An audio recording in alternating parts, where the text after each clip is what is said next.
19 बड़ी रियासत, 3 छोटी रियासत और एक केंद्र शासित प्रदेश को मिलाकर के हुआ था राजस्थान का गठन। लेकिन ये गठन आसान नहीं था। 7 चरणों में ये गठन पूरा हुआ और तब राजस्थान अपने वर्तमान स्वरूप में आया। इस वक्त हमारे साथ मौजूद हैं इतिहासकार देवेंद्र कुमार भगत। उनसे बात करते हैं।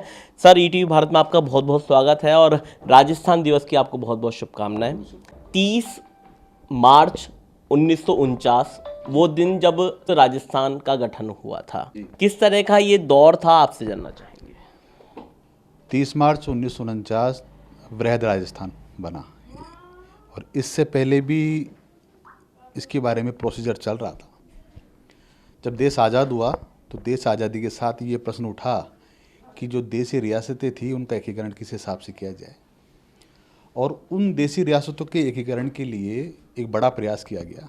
देशी रियासतों का एक विभाग बनाया गया और उसके सरदार पटेल उसके अध्यक्ष रहे, जो उस समय गृह मंत्री थे और उप प्रधानमंत्री भी थे। इसका पहला चरण हम देखें तो मत्स्य संघ के रूप में मिलता है हमको। अलवर, भरतपुर, करौली वगैरह मिला के मत्स्य संघ बनाया गया। जो इसका नाम मत्स्य संघ दिया वो कन्हैयालाल मालिकनाथ मुंशी ने दिया। दूसरा चरण हम देखते हैं तो वो बना था राजस्थान संघ का, जिसमें बांसवाड़ा, कुशलगढ़, शाहपुरा, भीलवाड़ा, ये जो आसपास के इलाका है, रियासतें मिलके, ये एक बड़ा चरण था जिसमें बना। और इस चरण में मेवाड़ के महाराणा को भी शामिल होने के लिए कहा गया था। मेवाड़ के महाराणा ने ये कहा कि भाई मैं, क्योंकि बड़ी रियासत है मेवाड़, तो मैं इसमें शामिल नहीं हो सकता, मेरी एक अपनी मान मर्यादा है, अपनी चीज़ है, जिसके अंदर बड़ा उसमें विवाद हुआ। फिर संयुक्त राजस्थान बना तीसरे चरण के अंदर। संयुक्त राजस्थान में खुद जवाहरलाल नेहरू आए इसका उद्घाटन करने के लिए, और जिसकी अब आप बात कर रहे थे 30 मार्च 1949 को, ये पूरे मायने के अंदर राजस्थान का वो स्वरूप जो हमें आज देखने को मिलता है।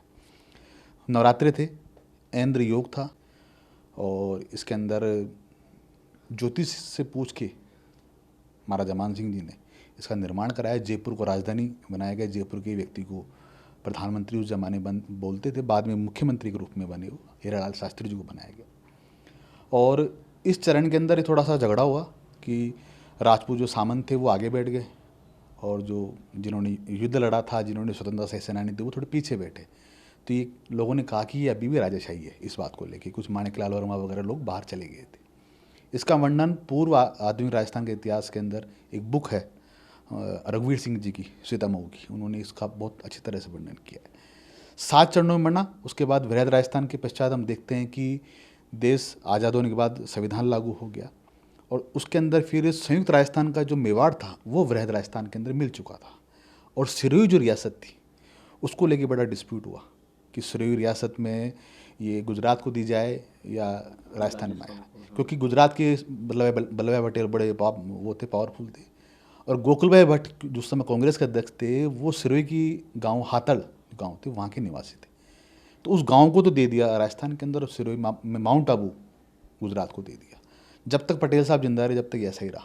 फिर संविधान बनने के बाद सिरोही को मिलाया गया, और ये प्रश्न बना रहा इसके अंदर। फिर सिरोंज, सुनेल टप्पा, ये सिरोंज तहसील के अंदर, इसको लेके भी डिस्प्यूट हुआ। फिर बाद में डिस्प्यूट को सॉल्व कर दिया गया। मंदसौर जो जिला बना मध्य प्रदेश का, और फिर 1 नवंबर 1956 को 7वां चरण बना, जिसको राज्य पुनर्गठन आयोग, फजल अली जिसको आयोग बोलते हैं, उसके अंदर ये हुआ कि राजस्थान के अंदर क्या क्या मिलना चाहिए, क्या क्या नहीं मिलना चाहिए। फाइनली माउंट आबू राजस्थान में मिला, और जो राज प्रमुख थे, जो कि मान सिंह जी थे, उनसे राज प्रमुख पद लिया गया और राज्यपाल पद बनाया गया, गवर्नर बनाया गया, और गुरुमुख निहाल सिंह इसके राजस्थान के पहले गवर्नर बने। तो बहरहाल एक दौर था जब राजस्थान के गठन की शुरुआत हुई, लेकिन अभी भी कुछ मत है इसको लेकर के कि 30 मार्च या फिर चैत्र शुक्ल प्रतिपदा, इसको लेकर के तमाम संगठन अपनी अपनी राय रखते आए हैं।